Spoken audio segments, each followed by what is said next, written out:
Pierre Chantelot. Donc on m'a demandé de suivre la concertation de la licence.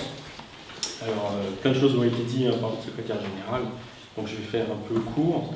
Vous avez dû recevoir pas mal de textes déjà, alors tant sur le fond que sur la forme. Hein. Sur la forme, le problème de l'université de la réussite en licence, c'est quand même très compliqué, sachant qu'en plus la ministre a quand même salmodié tout le temps les 60% d'échecs en L1, en ciblant la L1 et 60% d'échecs. Alors qu'en fait, pour un étudiant qui rentre dans le supérieur, global, il y en a quand même 89% qui sortent avec un diplôme de supérieur.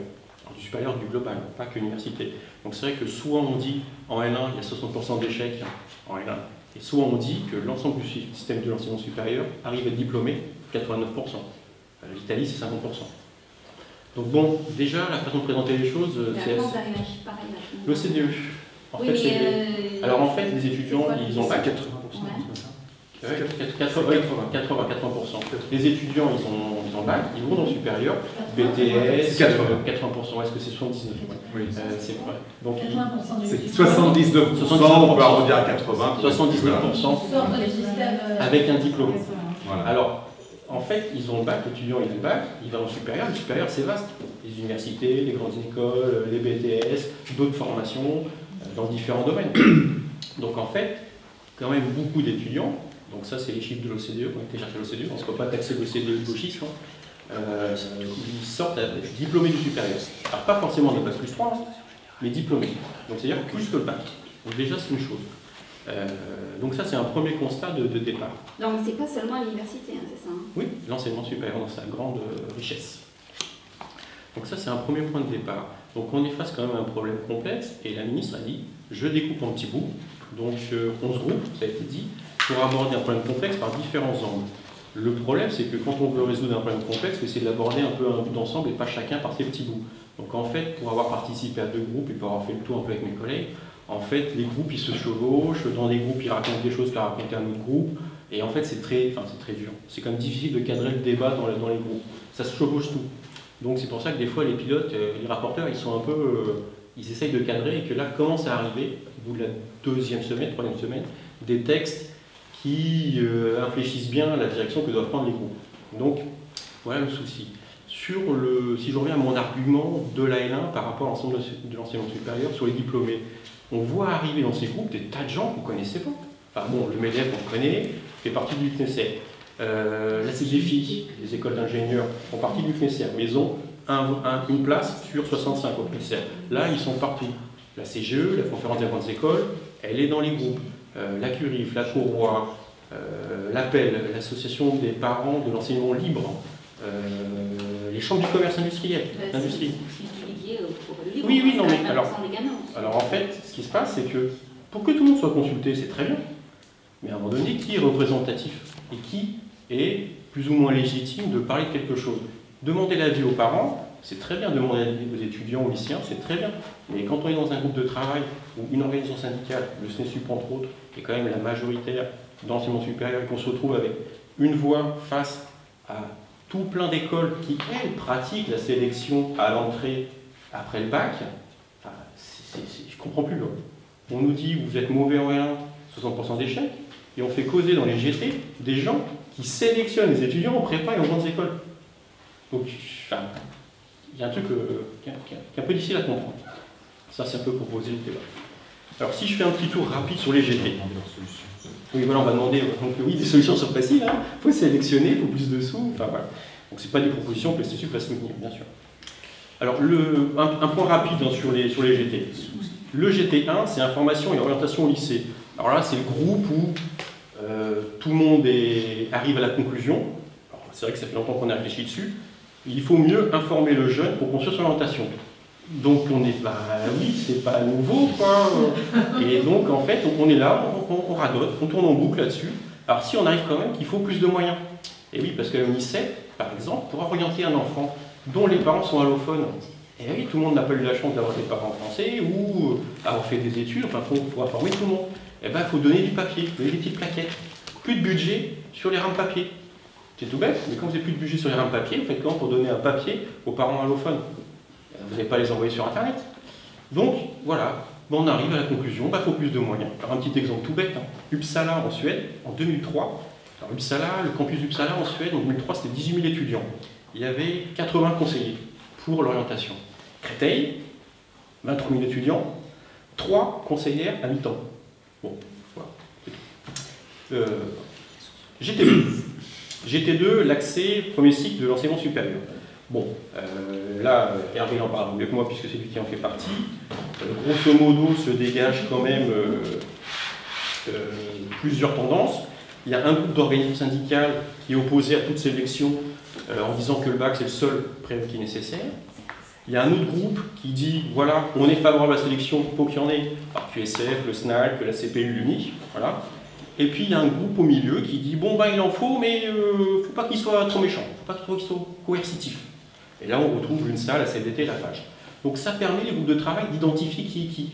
Et ce que je viens de dire sur GT2, 3 groupes, on peut le décliner sur les autres groupes. Donc grosso modo, alors sauf le GT1 où tout le monde est d'accord, parce que là il faut tous en voilà. Les autres groupes c'est 3 postes, 3 groupes d'OS qui grosso modo disent à peu près la même chose. Donc on voit bien les clivages. Sur le GT3, les rythmes de formation licence, ça c'est Marie-Jo qui en parlera mieux que moi. Ce qui se cache derrière en fait c'est flexibilisation pour l'étudiant bien sûr, puisque lui il faut qu'il construise ses UE en piochant à droite à gauche pour avoir 180 crédits. Donc il construise lui-même son parcours. Mais aussi pour l'enseignant, modulation des services. Voilà. Et les 192 heures d'enseignement, de présence devant l'étudiant, elles sont remises en cause parce qu'après tout, notre métier a évolué. Et pourquoi on devrait être payé en fonction du temps qu'on fait devant les élèves? Pourquoi on ne serait pas payé en fonction du temps qu'on passe à faire un cours ou de la valeur de notre cours? Là, je renvoie à des modèles québécois ou à d'autres choses. Ça, c'est la marotte de Bonafou, l'ancienne DGSIP, hein, qui n'arrêtait pas de répéter sans cesse au CNESER. Il faut revoir la façon dont on compte les 192 heures et donc le service. Et oui, quand on fait un cours en numérique, on le fait une fois, mais après, comme c'est copier-coller, pourquoi on serait payé pareil pour les copies? Voilà. C'est l'idée qu'il y a derrière. Sur le GT4, alors que je retrouve mes petites notes, parce que du coup, j'ai perdu mes petites notes. Voilà. Je ne sais plus où c'est passé. Alors, le GT4. GT4, des formations pour tous les publics. Là, pas forcément de retour pour l'instant. Par contre, pour le GT5, diversification et renforcement de la professionnalisation en licence, là, c'est très cadré et c'est Disembourg qui pilote tout ça. Les prises de parole sont courtes, tout est bien structuré et en fait, peu de façons de s'exprimer. Et là, pas vraiment de choses nouvelles. Le GT6, formation tout au long de la vie, pareil, ça fait 30 ans qu'on parle de la FTLV, ça fait 30 ans que ça ne bouge pas. Sauf que là, maintenant, ça peut bouger, parce que les universités ont bien compris que c'était un moyen de faire rentrer des sous, faire facturer. C'est pour ça qu'en parallèle, il y a les blocs de compétences qui arrivent aussi, donc qui est un outil de communication avec les entreprises pour faire identifier un diplôme à des compétences en entreprise, et que l'entreprise puisse faire former ses salariés en venant chercher à l'université des bouts de diplôme, des bouts de certification, tout ça est assez fumeux et assez varié, pour que l'entreprise paye donc la formation aux collègues et donc fasse rentrer de l'argent. Il faut se rappeler du rapport Germinet de l'an dernier, et même de notre ministre, de l'ancien président, qui disait grosso modo on peut faire rentrer au moins 1 milliard par an en formation continue. Donc derrière, la FTLV se cache en fait une source de revenus pour les universités. C'est un moyen, c'est une source, c'est un levier pour faire rentrer des sous. Voilà. Et alors les côtés pédagogiques, le côté VAE, le côté estime de soi pour les salariés en reprise d'études, tout ça est un peu rejeté. L'idée c'est que les collèges universitaires doivent arriver à proposer des formations ciblées sur des compétences clairement identifiées par les entreprises, afin que les entreprises puissent payer. Donc derrière tout ça se cache aussi la concertation sur la loi travail qui va être lancée en octobre, hein, entre donc, Vidal et la ministre et la loi, dans le cadre de la loi travail, pour qu'en octobre s'ouvre une concertation là-dessus et que la réforme se mette en place en été. Donc en fait, derrière ce GT6, se prépare une consultation dans le cadre de la loi travail pour une réforme pour l'été prochain. Donc les GT, il faut voir ça aussi comme des petites graines qui poussent, pas forcément pour l'université, mais qui poussent pour d'autres axes. Alors, je vais illustrer plus tard ce propos. Pour le groupe 7, qui est la pédagogie au service de la réussite étudiant, donc ça c'est ma collègue Muriel Corry ici présente qui en parlera mieux que moi, mais l'idée pareil, trois groupes d'OS dans le GT, et au final, pour conclure quoi, c'est marrant, mais un étudiant il réussit mieux s'il est mieux encadré que les groupes sont plus petits. C'est pas long, on n'y avait pas pensé avant, mais bon, ça nécessite des moyens. Bon. Toujours pareil, souvent les groupes ça se finit par ça, hein. Parce qu'en fait, dans les groupes, il y a quand même des gens compétents, même si on n'est pas d'accord d'un point de vue syndical. Mais c'est des professionnels. À un moment donné, un professionnel, on dit, bah oui, il nous faut des sous pour faire notre travail. Donc on arrive souvent à cette conclusion. Ah, j'ai sauté le GT6. Ah si, j'ai sauté le GT6. Le GT8, la vie étudiante au service de la réussite étudiante. Ça, j'en fais partie. Donc la pilote, c'est Monique Ronzeau, qui est la directrice de l'Observatoire de la vie étudiante, l'OVE. Il est intéressant que sur une quarantaine de personnes, il y ait 3-4 représentants des OS étudiantes et lycéennes, qui ont peu la parole. Et c'est là où on voit passer beaucoup le MEDEF, CCI, Curie, Pourroir, enfin bon, plein de gens qu'on demande. Tous les avis sont intéressants, c'est sûr, mais peut-être que l'avis des étudiants serait intéressant aussi. Bilan du GT8, regroupement des bourses et des APL. Voilà. Développement de critères géographiques pour tenir mieux compte des spécificités des nouveaux étudiants, puisqu'en fait la vision actuelle portée par le gouvernement n'est pas en adéquation avec ce qui se passe réellement. C'est-à-dire que la vision sur la typologie des étudiants date. Elle date beaucoup. Les étudiants, maintenant, ils ont beaucoup changé depuis 20 ans dans leur diversité.